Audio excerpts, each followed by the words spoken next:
Hello and good morning to everyone from New York City. My name is Michael, and this is another Happy English live English lesson. Thank you guys so much for joining me today on YouTube. So far, Yukiko is here, and Tahani and Dora. Hello, Dora. Thanks for joining me today. It's a Sunday morning in New York, and it's kind of warm today. Right now, I think the temperature is about 13 degrees, and they said that it's going to be up to 17 degrees today. Oh my God, is this the winter or what? I don't know. Who's joining us? Wow, Virginia, Lex, Dum Dum, Julio, Darlan. Wow, thank you so much. Hello, everyone. Yeah, it's crazy. This is February. Usually in February, it's cold and it's snowing and freezing cold, but not this time. This is really, really weird weather. How's the weather by you guys these days?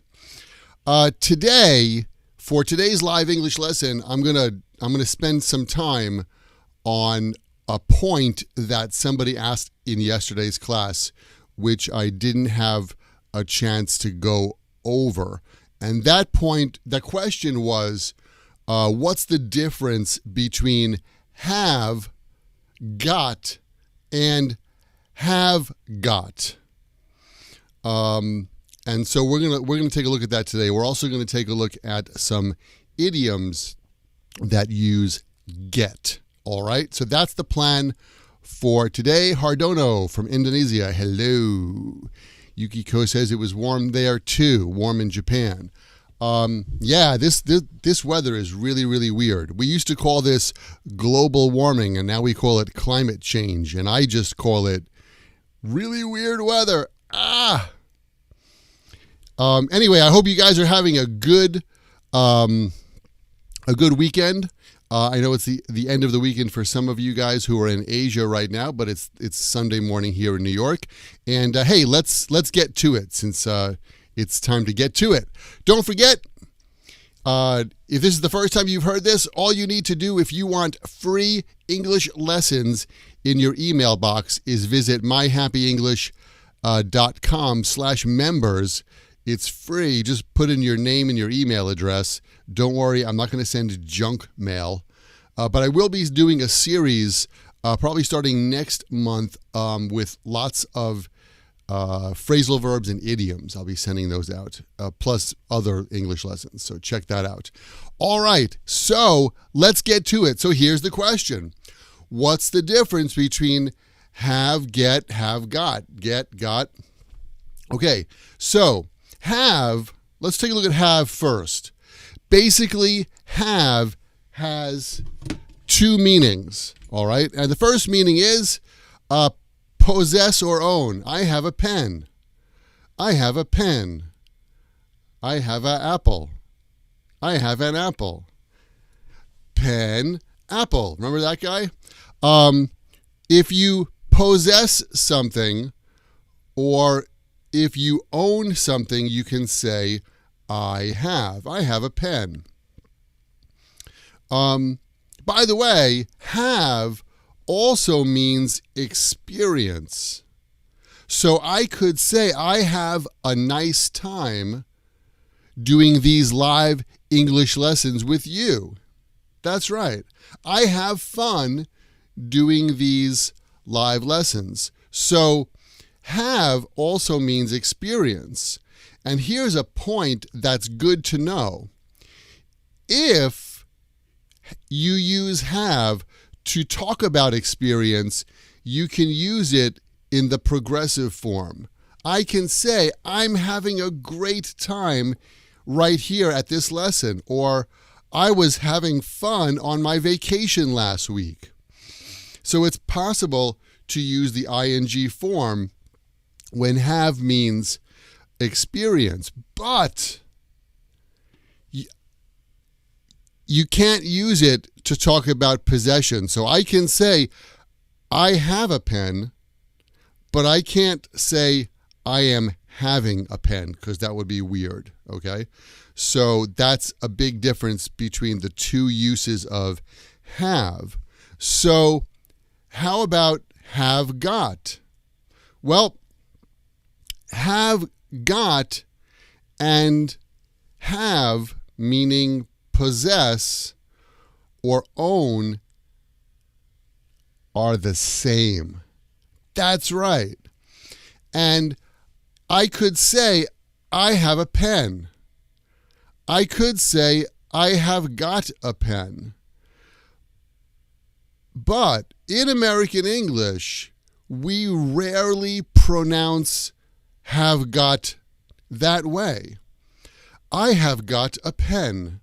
To me, that sounds very British English or very old-fashioned. In American English, we use the contracted form. I've got a pen. I've got an apple. Pen, I've got an apple.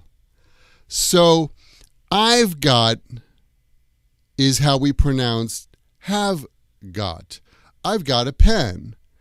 And here's where the confusion comes sometimes in the listening and the pronunciation. Because I've got a pen. I've got a pen. I've got a pen. It's really hard to hear when native English speakers, especially Americans, pronounce the V, the contracted I've got a pen. It sounds like I got a pen. I got a pen. I got a pen. And in fact, a lot of native speakers just don't pronounce the contracted form. Jack said, hey, I got a new car. I got a new car. I got a new car. I've got a new car. I got a new car. So get or got can also be used to mean possess. All right. It's a way of speaking. And so when you hear people say that, you might hear somebody say, yeah, I'm so happy I got a new job. I got a new job. I've got a new job. I got a new job. Okay? So that's a possible way to speak as well. And that is the idea between have got, and have. I hope that makes sense. So I've got an apple. I got an apple.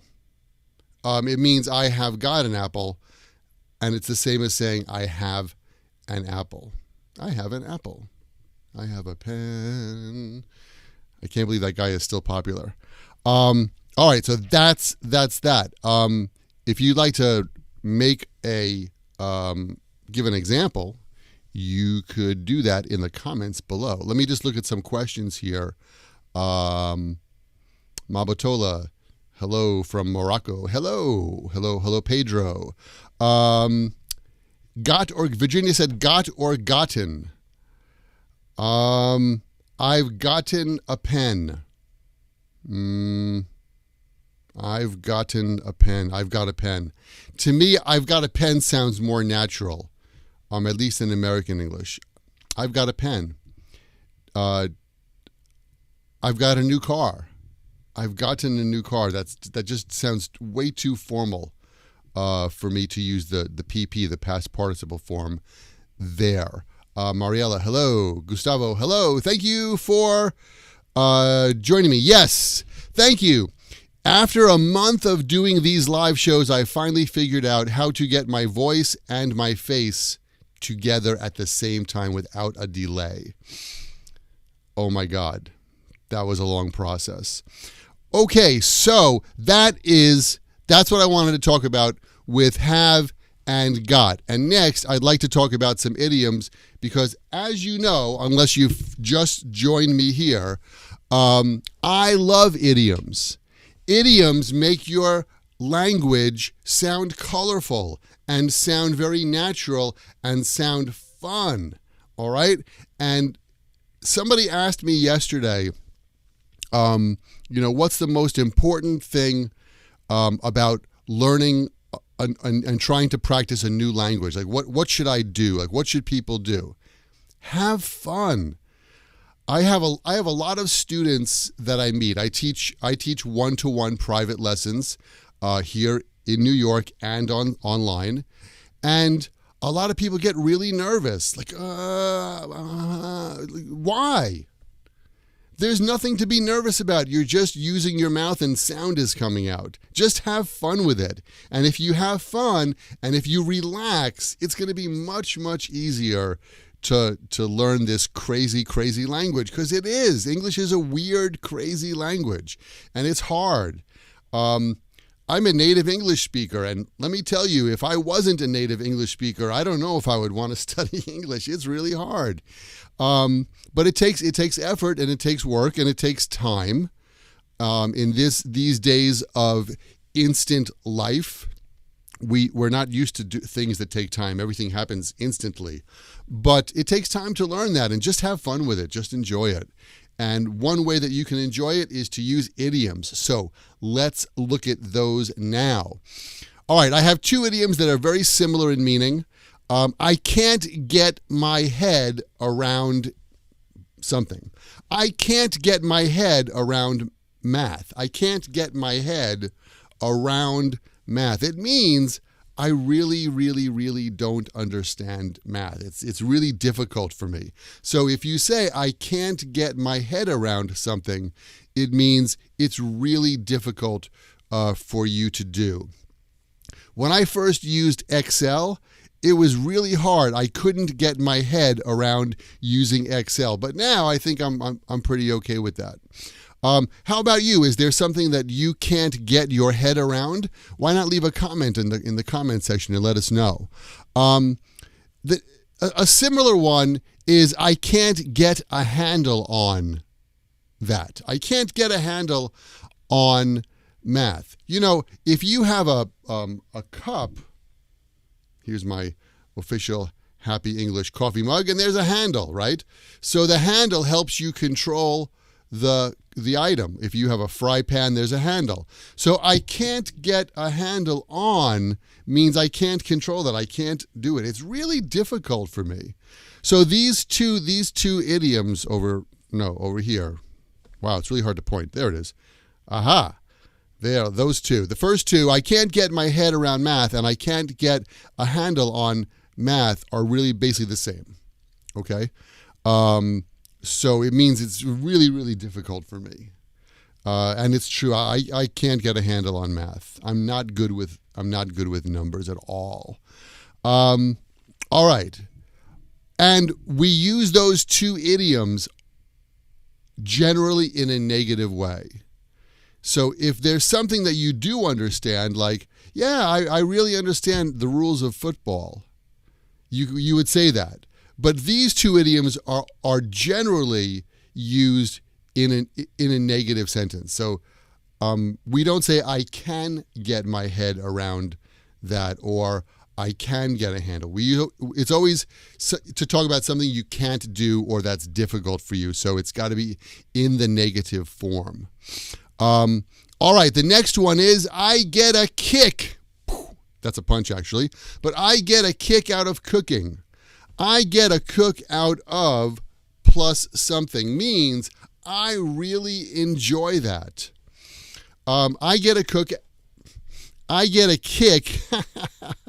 See, it's live.